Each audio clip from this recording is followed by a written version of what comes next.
And for those of you who are listening, maybe you think like, that's not true. That's not my experience. Just look to where, just find that truth if you can. Maybe it isn't with your partner, but maybe it's with a really dear friend that it's like, I freaking love this person. There's nothing that they could do. You know, it's just that unconditional love and acceptance. Maybe it's with your child. Yep. Maybe it's with your grandmother or your pet, your dog. Yep. I know that sounds crazy, but I have felt that way, and you have made me feel that way before. And I don't know that this is too much of a stretch, but just to give you an example, a long time ago, almost about 10 years ago. I don't know what story this is going to be, so that's fine. Well, I mean, we're different people. As anyone listening is, you're a different person now than you were 10 years ago, or I mean, I'm foreshadowing to try to have some caveats about the story I'm going to tell, but I had not gotten sober yet. I was still drinking. Tony, I had met you guys. We were working on Tony's book, Money Master the Game. So I'm working hard, et cetera, and was here on business for long days and nights and sometimes weeks, staying at the hotel.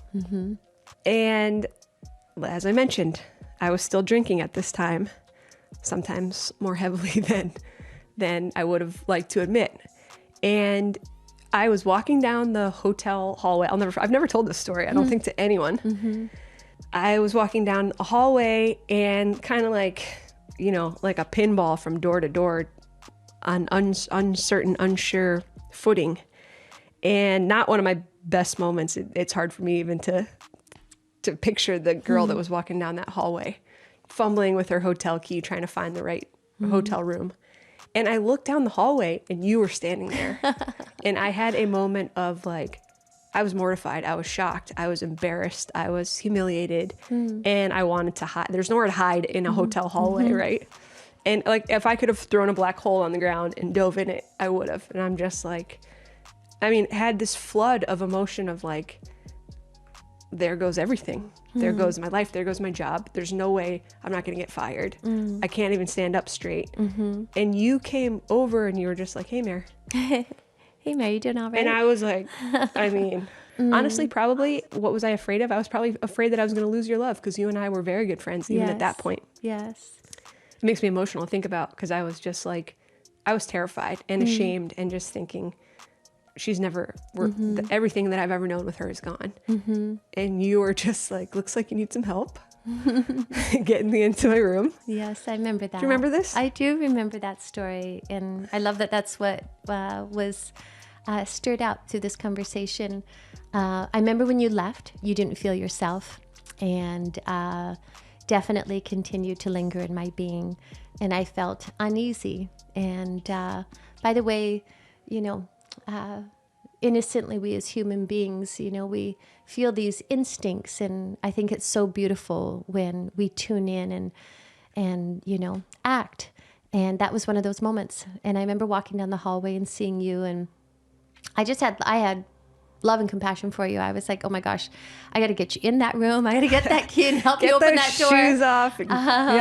And you know, love is birthed through many moments of that.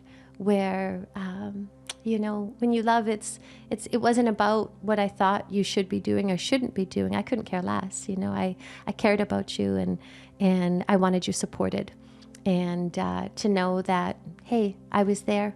And, you know, I'm just so surprised that you're sharing this conversation or this story right now. Maybe it's not the right place to share. I think it's actually really beautiful. I think it's really beautiful because it's a reminder that love sees through a lens. There is, you know, love doesn't judge.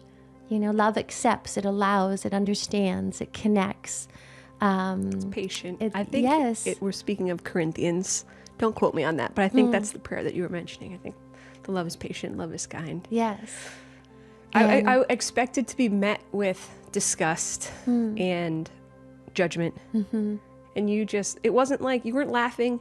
It was just, it felt nothing but compassion. And like, and that moment of love is what made me be like, something's got to change. Well, that's beautiful.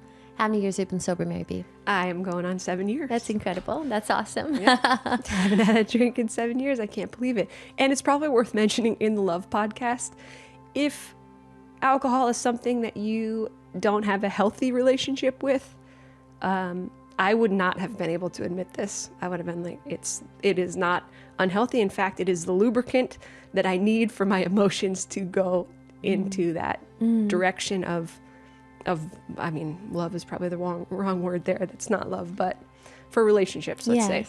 Or life. For life. I wouldn't have thought I would be able to function without it. And this is not an advertisement to do that. I'm just saying, if you hear this and any part of you goes, man, my relationship, I would have a lot less problems if I didn't have maybe some problems myself with alcohol or whatever your thing is. Everybody's got something probably. And when you find someone that will love you through that and you want to be better for, that's a powerful thing. And it's also an example of, it doesn't have to be your, this isn't some romantic story. This person loved me enough to make me say, I don't ever want to be that. Because I was judging myself as disgraceful. And if that was my impression of myself in that moment, I don't want to be that for you. And you made me see that I don't want to be that for me. Well, and love does that. Well, I think you just stumbled upon something that a lot of times culturally or in this world that we can miss, because love really does start with ourselves. And I simply reflected who you are, Mare, in that moment, or maybe possibly reminded you who you are. And I think we're all doing that, or we all have the opportunity to do that for each other. And that's the gift that's where we meet in this human experience. And by the way, if it isn't alcohol, we all numb ourselves or can distract ourselves, or, there's many different ways to do such things. And if it isn't alcohol, it might be food, or if it isn't food, it might be this. We can all walk down that path. And then there's another way, which is actually leaning into it and stepping through it and understanding what's coming up. I was thinking about this conversation and thinking about, like, where does unconditional love fit in this society? And I think it, for myself anyways, or from my own experience more accurately, it's the understanding that we are all in this thing together. We all have this internal experience of mind that, there's those two voices within inside of ourselves. It's like the one that is a greater truth, or a broader truth, or the truth for ourselves. And there's the one that's kind of the naysayer, that's, you can't do this, or this, that, or the other. Like you said, shameful or disgust. That wasn't even my reference point. But I think that's so remarkable that we all have that